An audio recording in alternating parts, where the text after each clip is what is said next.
कुमार तिवारी आपका स्वागत करता हूं मेरे YouTube चैनल पे। आज मैं आप लोगों को बताता हूं कि इंडिया में प्रेसिडेंट का इलेक्शन कैसे होता है, क्योंकि जुलाई 2022 में इंडियन प्रेसिडेंट का इलेक्शन होने वाला है। तो आइए शुरू करते हैं मेरे इस वीडियो को। तो इंडिया में जो प्रेसिडेंट का इलेक्शन होता है वो as per article 58 of Indian constitution के अकॉर्डिंग होता है, यानी कि उसके अनुसार होता है। तो सबसे पहले जो कैंडिडेट होता है उसके लिए कुछ ज़रूरी रूल हैं, आइए जानते हैं उसके बारे में। तो जो प्रेसिडेंट का जो चुनाव लड़ना चाहता है उसको इंडियन का सिटीजन होना चाहिए। उसके बाद उसकी जो एज है 35 ईयर्स होनी चाहिए या उससे अधिक होनी चाहिए, और वो लोकसभा का चुनाव लड़ने की योग्यता रखता हो, यानी कि उसमें उसको चुनाव लड़ने की क्वालिफिकेशन होनी चाहिए उसमें। इंडिया में जो प्रेसिडेंट का इलेक्शन होता है वो डायरेक्टली जनता द्वारा नहीं दिया जाता है। उसको जो वोट करते हैं उसमें जो एमपीज़ एमएलएज़ ये लोग होते हैं उसमें। तो जनता इसको वोट नहीं करती है प्रेसिडेंट के कैंडिडेट को, इसीलिए इसको कहा जाता है इलेक्टोरल कॉलेज। तो इसमें आपके जो मेंबर होंगे वोट देने वाले प्रेसिडेंट के कैंडिडेट को, वो आपको जो पार्लियामेंट के जो हाउस हैं, राज्यसभा और लोकसभा, उसके जो एमपी होंगे वो, और प्लस इंडिया में जितने भी स्टेट्स हैं उनके जो एमएलएज होते हैं वो, और आपके जो यूनियन टेरिटरीज़ हैं यानी केंद्र शासित प्रदेश जो हैं दिल्ली और पौंडीचेरी, उसके जो एमएलएज होंगे वो इसमें वोट करेंगे। और यहाँ जानने वाली एक बात है कि दिल्ली और पौंडीचेरी ही दो ऐसे केंद्र शासित प्रदेश हैं जहाँ पे इलेक्शन होते हैं। अदरवाइज़ बाकी जितने भी यूनियन टेरिटरीज़ हैं, केंद्र शासित प्रदेश हैं, वहाँ पे आपके इलेक्शन नहीं होते हैं। तो इस तरह इलेक्टोरल कॉलेज में आपके लोकसभा और राज्यसभा के मिला के 776 एमपीज़ हुए, और जो आपके दो यूनियन टेरिटरीज़ और बाकी जो स्टेट्स बचे उनको मिला के 4120 एमएलएज हुए। तो इसी को मिला के इलेक्टोरल कॉलेज बनता है। और टोटल जो वोट्स होते हैं प्रेसिडेंट के इलेक्शन में पड़ते हैं वो 10,98,903 वोट्स पड़ते हैं इंडियन प्रेसिडेंट के इलेक्शन में।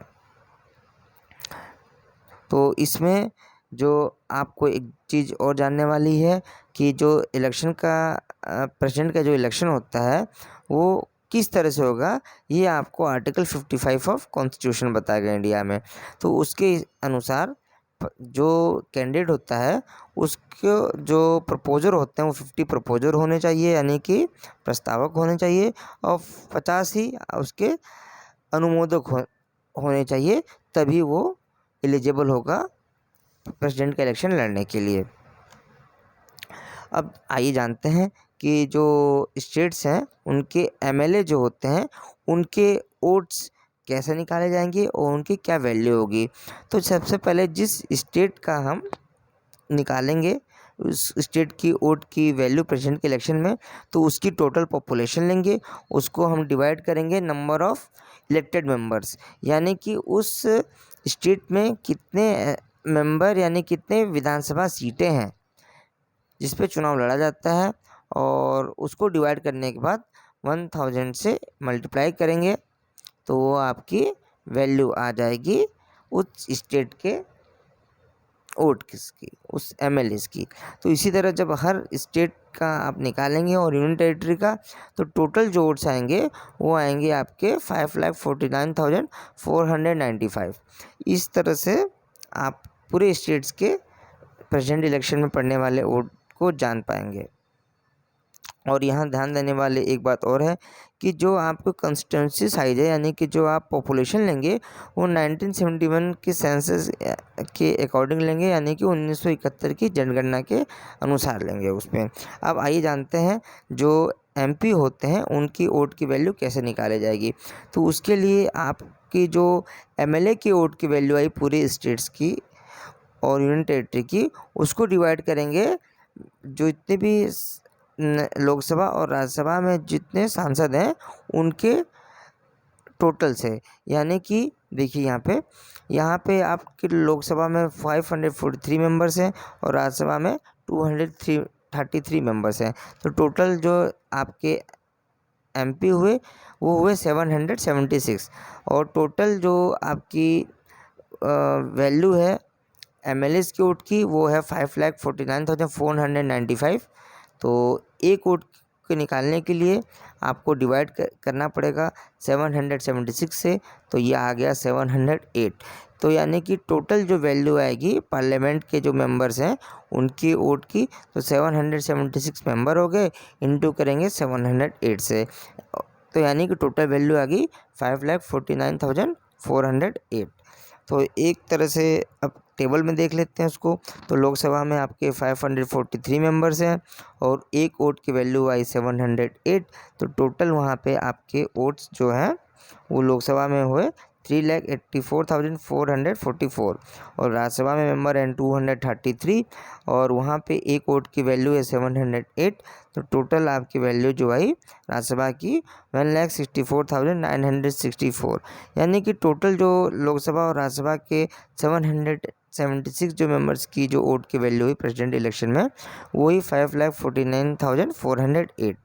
और अब समरी में देख लेते हैं जो आपकी असेंबलीज हुई, विधानसभा हुई, उनके जो टोटल जो मेंबर्स हैं उनकी जो स्ट्रेंथ है 4,120 है, उनकी वोट की वैल्यू आई 5,49,495 और जो पार्लियामेंट के मेंबर हैं उनकी जो स्ट्रेंथ है 776 है और उनकी वोट की वैल्यू आई 5,49,408। तो टोटल जो आपकी वैल्यू आई प्रेसिडेंट इलेक्शन में वो वोट की वैल्यू वो 10,98,903 आई। तो एक एग्जांपल के लेके इसको समझ लेते हैं।